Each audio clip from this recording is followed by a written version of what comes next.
안녕하세요. 엔비디아 코리아에서 솔루션스 아키텍트팀 맡고 있는 정소영입니다. 오늘은 엔비디아의 데이터 센터 비즈니스 전략에 대해서 발표를 드리겠습니다. 엔비디아는 잘 아시는 것처럼 컴퓨터 그래픽스, 게임, 프로페셔널 비주얼라이제이션, 그리고 엔터프라이즈 비즈니스, 클라우드, 엣지 컴퓨팅, 자율주행 로봇 등등 굉장히 수많은 영역에 걸쳐서 기술과 비즈니스를 발전시키는 회사입니다. 그 중에서 오늘은 말씀드린 바와 같이 엔비디아가 최근에 중점을 두고 있는 데이터 센터 비즈니스 관련 내용을 설명드리겠습니다.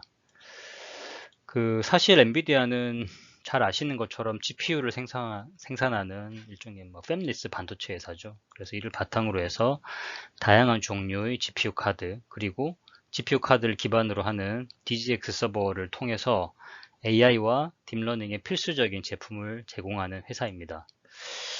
여기까지는 많은 분들이 사실 잘 알고 계시는 내용인데, 최근에 저희가 멜라녹스 인수를 완료를 함으로써 멜라녹스의 다양한 인터커넥트 기술, 인피니밴드 인터커넥트 기술과 제품도 공식적으로 엔비디아 패밀리가 된 것에 대해서는 잘 모르는 분들이 많으신 것 같아요. 또 최근에 저희가 소프트웨어 디파인드 네트워크 회사인 큐뮬러스, 그리고 이 소프트웨어 디파인드 스토리지 회사인 스위프트 스택 등도 인수한 사실은 아직은 많은 분들에겐 더 생소한 뉴스라고 생각을 합니다. 그리고 지난 9월 달에 엔비디아가 암을 인수하기로 결정한 뉴스가 발표가 됐습니다. 사실 아직 인수 완료까지는 2년 가까운 시간이 소요될 것으로 예상을 하고 있어서 좀 조심스럽습니다만은 엔비디아의 비즈니스에 많은 시너지를 안겨줄 수 있을 것으로 기대를 하고 있습니다.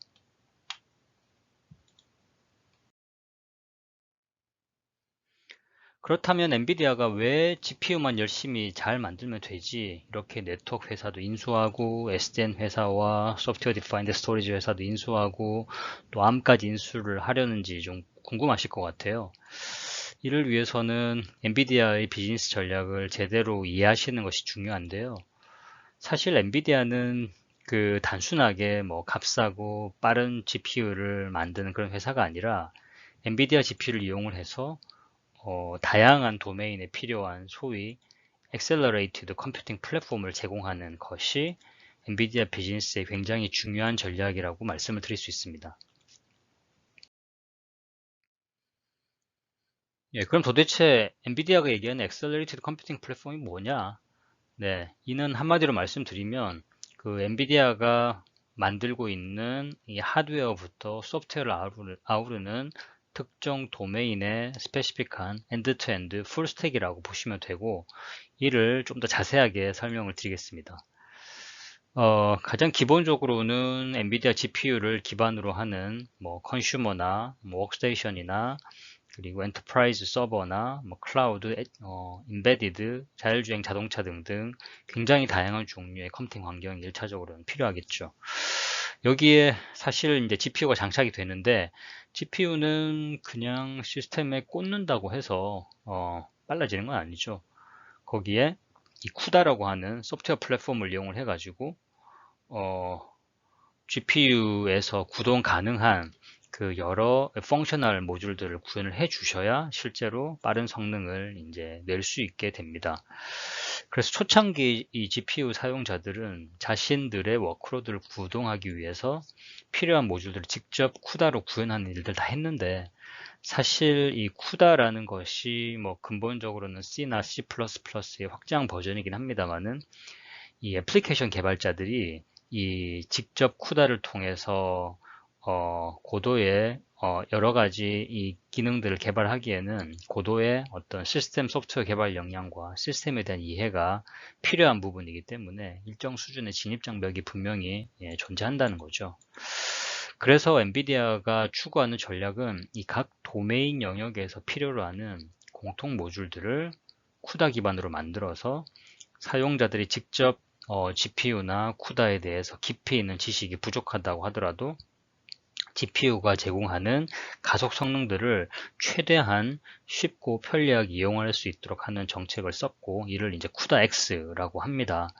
그래서 CUDA-X는 현재 AI나 딥러닝, 그리고 전통적인 빅데이터 분석, 그리고 자율주행용 다양한 소프트웨어, 뭐 더 이전에 HPC나 고성능 컴퓨팅 플랫폼, 그리고 최근에는 이 5G, 5G 가상화에 필요로 하는 기능까지 제공을 함으로써 각 비즈니스 도메인에 GPU가 쉽고 편리하게, 그래서 널리 보급될 수 있도록 하는 그런 역할을 수행을 한다라고 보시면 됩니다.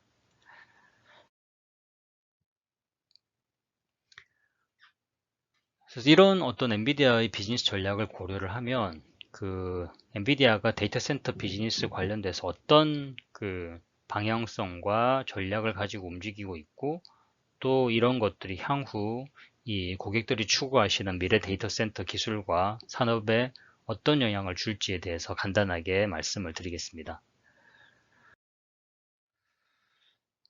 이를 위해서는 먼저 최근 AI 동향에 대해서 좀 이해하시는 게 중요한데요. 그 아시다시피 AI는 주로 수학적으로 복잡한 모델을 이제 만들고, 이 모델을 학습시키기 위해서 엄청나게 많은 데이터를 이제 활용을 하기 때문에 실제 많은 컴퓨팅 연산 능력을 요구하게 되죠. 이게 이제 결국은 전통적인 CPU 서버가 아니라 GPU를 이제 AI나 빅데이터 쪽에 활용을 하게 된 이유라고 할 수 있는데요. 특히 이 왼쪽 차트에서 보시는 것처럼 지난 5년간 최신 AI 모델을 위해서 필요로 하는 그런 컴퓨팅 연산 능력의 어떤 그 트렌드를 보면 최대 약 3만 배 이상 늘어났다 하는 것들, 그런 사실들을 확인을 할 수가 있습니다. 특히 최근에는 수개월 동안 그 2배 이상의 연산 능력을 요구하는 새로운 모델도 꾸준하게 발표가 되고 있는 그런 상황입니다.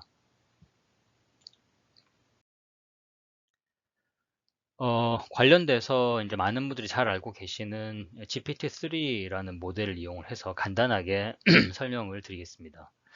GPT-3는 지난 6월에 오픈 AI에서 발표한 최신 Generative NLP 모델이죠.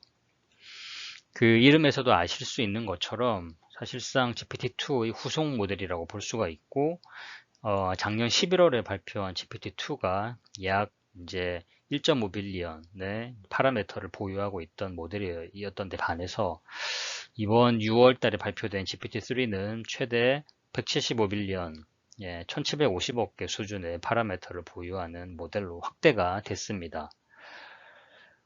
사실 2년 전에 발표된 구글의 버트가 약 1억 개 이상의 파라미터를 써서 NLP 연구에 혁신적인 성과를 많이 냈던, 그래서 사람들에게 많은 놀람을 안겨주었던 것을 기억하면 사실 정말 GPT-3는 엄청난 수준의 그런 모델이라고 할 수가 있습니다.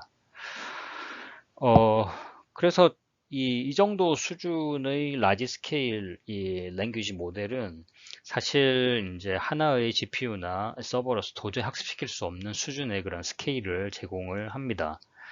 그래서 대규모 이 모델 패럴렐과 데이터 패럴렐 기법들이 이제 필요하게 되죠. 특히나 기존의 트레이닝에서는 이런 이제 뭐 데이터 패럴렐이나 모델 패럴렐 기법들이 다양하게 시도가 많이 되어 왔습니다만은 GPT-3는 인퍼런스 서비스를 위해서도 모델 패럴렐, 모델 사이즈가 워낙 크기 때문에 모델 패럴렐 인퍼런스 기법이 요구가 되기 때문에 이것은 사실 또 다른 수준의 어떤 도전적인 작업을 요구한다고 말씀드릴 수가 있습니다. 네. 그러면은 이렇게 그 큰 모델을 학습시키는데 도대체 얼마나 많은 시간이 들지에 대해서 이제 많은 분들이 궁금하실 텐데, 저희 내부적으로 이제 프로젝션을 한번 해본 결과인데요. 그 논문상에 보면 GPT-3는 아마존의 애저 클라우드에서 이제 V100 GPU 10,000개 정도를 쓰는 클라우드 인프라를 썼다라고 얘기를 하고 있는데, 사실 이 정도, 국내에서는 이 정도 수준의 인프라를 이제 단일 시스템으로 병렬 처리할 수 있는 어떤 그런 자본력과 기술력을 갖춘 곳은 사실상 거의 없다고 봐도 무방을 하겠죠. 그래서 이번에 새로 나온 A100 GPU를 이용해서 저희가 프로젝션을 한번 해봤고 대략 한 1000개 정도 1000개 정도의 A100 GPU를 쓰게 되면 약 50에서 60일 정도 소요가 되는 실로 엄청난 스케일의 모델이라고 말씀드릴 수가 있습니다. 사실 그 GPT-3에 대해서는 여러 가지 논란이 있는 것도 사실이긴 하죠. 즉, 근본적으로 트랜스포머의 디코더 모델들을 잔뜩 쌓아 올려서 만든 구조적으로는 대단하게 복잡하고 뭐 이런 모델이라고 보기 힘들죠. 그래서 GPT-3가 내놓는 결과에 대해서는 얘는 소위 말하는 이제 인퍼런스, 추론하는 것이 아니라 결국은 엄청난 데이터를 엄청나게 큰 모델에다가 소위 거의 메모라이즈 시키는 형태로 복귀하는 결과를 내놓는다고 이렇게 폄훼하는 의견들이 있기도 하죠. 다만 이 GPT-3가 NLP 연구에 있어서 보여준 하나의 가능성은 그 많은 전문가들도 인정을 하고 있기 때문에 결국 그 엄청나게 큰 모델에다가 엄청나게 많은 데이터를 학습을 시키면 그리고 또 이것을 정해진 시간 내에 학습하게 할 수 있는 어떤 빵빵한 IT 인프라스트럭처가 뒷받침이 되면 이제 AI 연구자들이 원하는 결과를 충분히 만들어낼 수 있다라는 그런 어떤 결과를 보여줬다라는 것이 학계에서도 인정받는 하나의 큰 트렌드를 만들게 된 사실은 부인할 수가 없는 것 같습니다.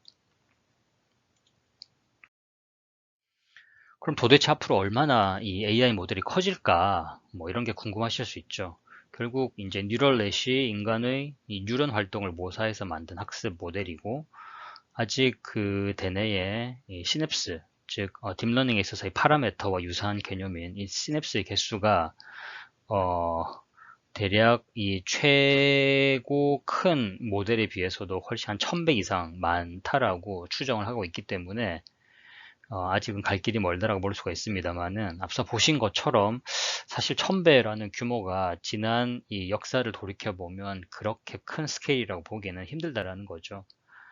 그래서 조만간 이렇게 이 정도 규모의 그런 인간의 대뇌 수준에 필적하는 큰 모델, 복잡한 모델을 만들고 연구하는 연구자들이 조만간 또 나올 것으로 저희는 예상을 하고 있어서 그에 걸맞는 수준의 데이터 센터 환경도 AI 기술 발전에 굉장히 중요한 요소가 된다라고 말씀드릴 수가 있습니다.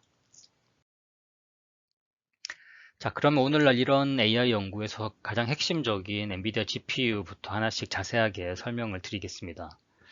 엔비디아 GPU는 GPU 아키텍처는 이 유명한 과학자 이름을 따서 저희가 네이밍을 하고 해오고 있고, 이전 모델인 볼타와 튜링을 계승하는 새로운 GPU 아키텍처인 암페어 아키텍처가 지난 5월달 엔비디아 GTC 행사에서 새롭게 선보이게 됐습니다. 이에 대해서 자세하게 설명을 드리겠습니다. 암페어 아키텍처는 그간 트레이닝이나 혹은 인퍼런스 등의 특정 워크로드에 최적화되었던 이 GPU 아키텍처의 관례를 좀 벗어나서 이 트레이닝과 인퍼런스 모두에 최적화된 기술적인 특징을 지니고 있습니다. 그래서 이전 모델인 이 볼타 모델 대비 최대 약 20배 빠른 그런 계산 성능을 보여주고 있고 특히 하나의 GPU를 물리적으로 여러 개의 GPU로 분할해서 각 개인이나 업무에 독립적으로 할당할 수 있는 MIG 기능까지 제공이 되면서 다양한 목적으로 활용 가능한 그런 데이터 센터 GPU로 자리매김하게 되었습니다. 근데 사실 GPU 자체가 빠르다고 해서 그 AI 연구에 항상 도움이 된다고 얘기하기는 어렵죠. 왜냐하면 그 실제 AI 연구의 엔드-투-엔드 워크로드 관점에서 보면 실제로 GPU 외에도 CPU나 메모리나 IO나 네트워크 등등의 다양한 컴포넌트가 연관되는 그런 업무이기 때문입니다. 그 중에서 이 GPU는 x86에서 가장 빠른 컴포넌트이기 때문에 GPU 서버에서 GPU는 더 이상 이 CPU의 가속기라는 관점보다는 GPU를 중심으로 전체 시스템의 성능을 최적화하기 위한 노력들이 굉장히 중요하다는 거죠. 따라서 GPU와 GPU 간의 이 통신을 최적화하기 위한 하드웨어와 소프트웨어 레벨의 노력들 그리고 GPU와 스토리지 네트워크 카드 등등의 다양한 페리퍼럴 디바이스 간의 통신이 발생할 때 대부분 CPU 인터럽트로 인해서 GPU 성능이 저하되는 문제들이 실제로 많이 생깁니다. 그래서 그런 부분들을 해결하기 위해서 이 전체적으로 엔드-투-엔드 AI 연구에 있어서의 여러 가지 이슈들을 해결하는 것이 굉장히 중요하다는 의미죠. 그래서 엔비디아는 GPU 간 통신이 발생할 수 있는 그런 PCI의 퍼포먼스 바틀렉을 해결하기 위해서 NVLink나 NV스위치를 도입을 함으로써 PCI 대비 최대 10배 빠른 전송 기술들을 개발했고, 또 CPU와의 인터럽트 없이 GPU가 다른 페리퍼럴 디바이스랑 통신할 때 효과적으로 기능들을 제공하기 위해서 GPU 다이렉트 기술들을 개발했습니다. 이를 통해서 GPU와 네트워크 카드, GPU와 스토리지 디바이스 혹은 GPU 다이렉트 스펙을 맞춘 또 다른 그 제3의 이 페리퍼럴 디바이스와의 그 통신 속도를 획기적으로 개선을 해오고 있고요. 뿐만 아니라 네트워크 노드 간의 최적화된 통신 성능을 보장하는 멜라녹스의 다양한 인터커넥트 기술들, 그리고 이를 기반으로 해서 멀티 GPU나 멀티노드 환경에서 최고의 성능을 보장해주는 니클 라이브러리를 통해서 결과적으로 이 하나의 GPU가 아니라 여러 GPU나 혹은 여러 GPU 서버들을 묶어서 버추얼리 GPU를 굉장히 크게 만들어서 동작하게끔 하는 그런 기술들을 제공을 하고 있습니다. 결국 이렇게 엔비디아가 이런 데이터 센터 기술의 노력을 기울이는 이유는 오늘날의 AI 연구가 단지 개별 엑셀러레이터 입장에서 얼마나 빠르고 전력을 적게 먹고 뭐 이런 게 중요한 게 아니라 결국 이 고객이 원하는 규모의 이 대용량 데이터와 대용량 모델을 충분하게 지원할 수 있게 하기 위해서 데이터 센터 레벨의 기술, 스케일, 그리고 이를 뒷받침할 수 있는 X86 에코시스템이 얼마나 잘 갖춰져 있느냐가 이제 중요하다는 거죠. 네, 이런 이유로 인해서 엔비디아는 GPU뿐만 아니라 데이터 센터 기술과 비즈니스에 큰 노력을 기울이고 있다는 거죠. 그래서 이러한 엔비디아의 데이터 센터 기술이 집약적으로 구현된 장비가 바로 DGX입니다. A100 출시 이후 A100 GPU를 8개 장착한 엔비디아 DGX A100을 통해서 많은 고객들이 A100의 높은 성능을 극대화하는 기대 효과를 누리고 있고, 기존의 전통적인 CPU로는 도저히 커버하기 힘든 수준의 성능을 제공하고 있어서 이 GPU 서버는 미래 데이터 센터 설계와 구축의 핵심적인 장비라고 말씀을 드릴 수가 있습니다. 특히 현재 DGX A100은 3세대 DGX라고 말씀드릴 수 있는데, 이 재미있는 것은 이전 모델인 DGX2가 16개의 그 V100 GPU를 장착하고서도 약 2페타플롭스의 성능을 제공하는 데 비해서 현재 DGX A100은 그 절반인 8개의 A100 GPU를 이용해서 무려 5페타플롭스의 AI 성능을 제공을 한다는 점이죠. 그럼에도 불구하고 이 소비 전력은 DGX2에 비해서 약 60%, 그리고 가격은 절반 수준에 불과하기 때문에 명실상부하게 혁신적인 가격대 성능비를 제공하는 그런 장비라고 말씀을 드리고 있습니다. 이제 스케일을 좀 더 키워서 이 데이터 센터 레벨까지 올려보죠. 이 데이터 센터 레벨에서 저희가 이제 유익 있게 볼 점은 결국은 GPU 기반의 고성능 이 슈퍼컴퓨터 이 설계가 중요하다는 점입니다. 보통 이 GPU 기반의 고성능 슈퍼컴퓨터는 단순하게 그 GPU 클러스터를 많이 모아놓은 이 소위 라지 스케일 GPU 클러스터를 만든 것과는 여러 가지 면에서 차이가 존재합니다. 특히 그 고성능 슈퍼컴퓨터 같은 경우는 이 대용량 분산 처리 시스템을 구축하는 작업이기 때문에 일반적인 X86 시스템과는 다른 어떤 네트워크 아키텍처라든지 최적화된 스토리지 아키텍처가 굉장히 중요하게 됩니다. 뿐만 아니라 데이터 센터 그 퍼실러티 관점에서도 굉장히 많은 상면들, 그리고 전력 요구 사항들, 항원 앙습기 구성 요소들, 렉 디자인이나 레이아웃 등과 같이 그야말로 이 데이터 센터 기술의 총 집합체라고 볼 수가 있습니다. 엔비디아는 올 초에 셀린이라고 하는 탑500 7위에 해당되는 슈퍼컴퓨터를 A100 GPU와 멜라노스 스위치를 이용해서 직접 저희가 구성을 했고, 이를 DGX 슈퍼파드라고 하는 형태로 발표하게 됐습니다. DGX 슈퍼파드는 140대의 DGX A100 서버와 약 170대 수준의 멜라노스 스위치를 통해서 HPL 기준으로 약 28페타플롭스, 그리고 AI 퍼포먼스 기준으로 약 700페타플롭스의 성능을 발휘하도록 하는 그런 슈퍼컴퓨터를 위한 레퍼런스 아키텍처이고, 이를 통해서 고객들도 이 고성능 슈퍼컴퓨터를 비교적 쉽고 편리하게 구축할 수 있도록 만든 일종의 블루프린트라고 보시면 됩니다. 엔비디아 DGX 슈퍼파드 레퍼런스 아키텍처는 이미 퍼블릭하게 저희가 공개가 되어 있습니다. 그래서 이 해당 링크를 따라가시면 데이터 센터 상면의 요구사항, 컴퓨터 패브릭 구성, 스토리지 요구사항들, 소프트웨어 리퀘어먼트, 전력, 항원 앙습 등등 이 GPU 기반의 슈퍼컴퓨터 구성이 필요한 여러 요소들이 제공이 되어 있습니다. 그래서 전 세계 DGX 슈퍼파드를 도입한 많은 고객들이 존재하는데, 실제 장비 도입부터 구축 완료까지 약 3주간의 시간으로 슈퍼컴퓨터를 구축했다라고 얘기를 하고 있습니다. 대용량 슈퍼컴퓨터를 구축한 경험이 있는 고객들께서는 얼마나 이런 대단한 역량인지를 이해하실 수가 있습니다. 결국 이 DGX 슈퍼파드는 엔비디아가 보유한 이 GPU 데이터 센터 기술이 총 집성화된 결정체로 말씀드릴 수 있습니다. 지금까지는 엔비디아의 최신 GPU와 데이터 센터 기술에 대해 설명을 드렸다면, 앞으로 엔비디아의 미래에 대한 말씀을 간단하게 드리겠습니다.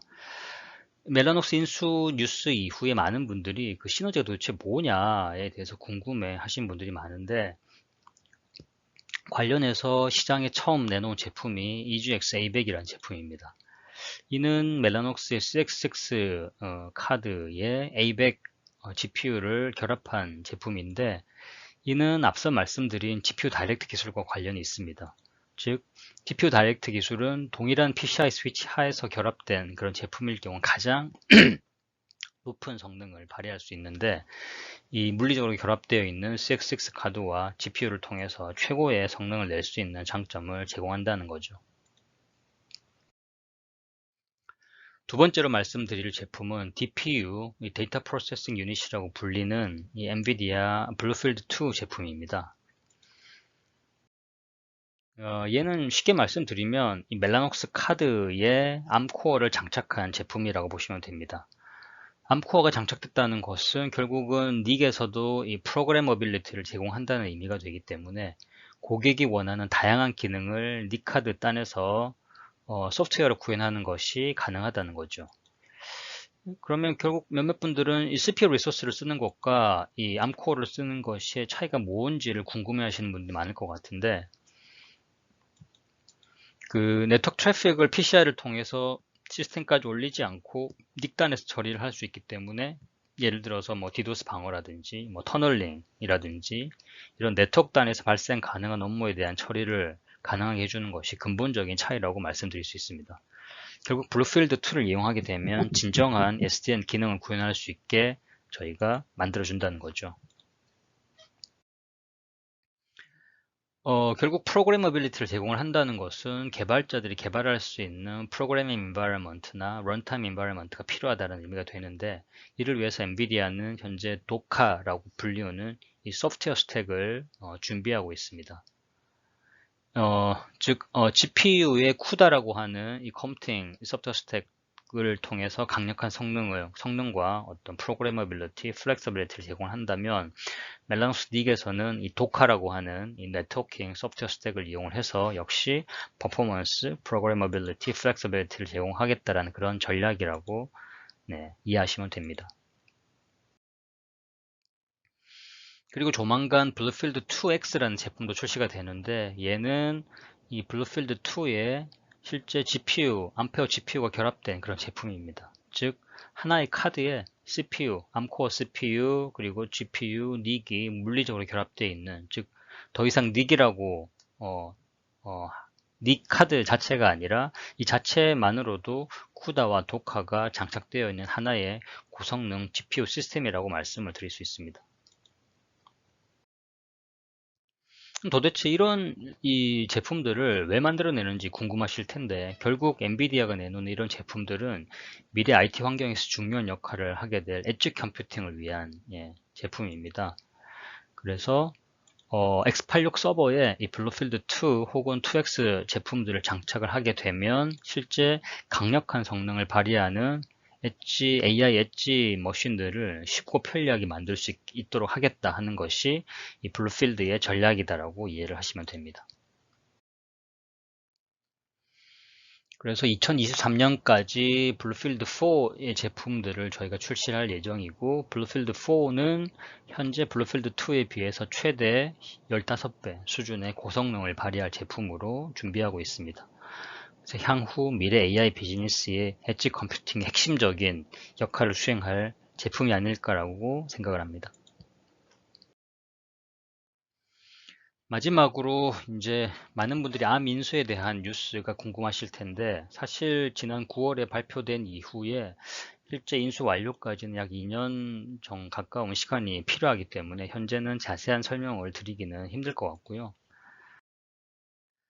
다만 엔비디아는 암 인수 뉴스 이전부터도 암과 컨슈머 제품이나 HPC, 인베디드, 데이터 센터 등등의 다양한 분야에서 적극적인 협력 관계를 만들어 온 사례가 있습니다. 그래서 이런 협력들이 비즈니스적으로 보다 구체화되고 가시화될 수 있는 좋은 기회가 아닐까라고 저희는 생각을 합니다. 네, 지금까지 엔비디아가 보여온 모습은 결국 GPU를 통해서 이제 시스템을 빠르게 만들고, 그리고 쿠다 소프트웨어 플랫폼을 통해서 이를 가속화하는 데 중점을 맞추고, 이에 대한 시스템 레벨의 성능을 극대화하는 이 작업을 펼치면서 다양한 도메인에 동일한 전략으로 적용시키는데, 그런 에코시스템을 만드는데 중점을 이제 맞춰왔다면, 그 향후 엔비디아는 이 GPU뿐만 아니라 앞서 설명드렸던 이 DPU를 활용해서 네트워크 패브릭 영역까지도 이 프로그래머빌리티와 플렉서빌리티를 강화하고자 하고 있고, 단순하게 시스템 레벨이 아닌 데이터 센터 스케일로서의 확장성을 고려한 기술과 제품의 개발, 그리고 이를 통해서 GPU 에코시스템을 보다 확대해 나가는 전략을 취한다는 말씀으로 오늘 발표를 마무리하겠습니다. 네, 바쁘신 와중에 경청해 주신 모든 분들께 깊은 감사의 말씀 드립니다. 감사합니다.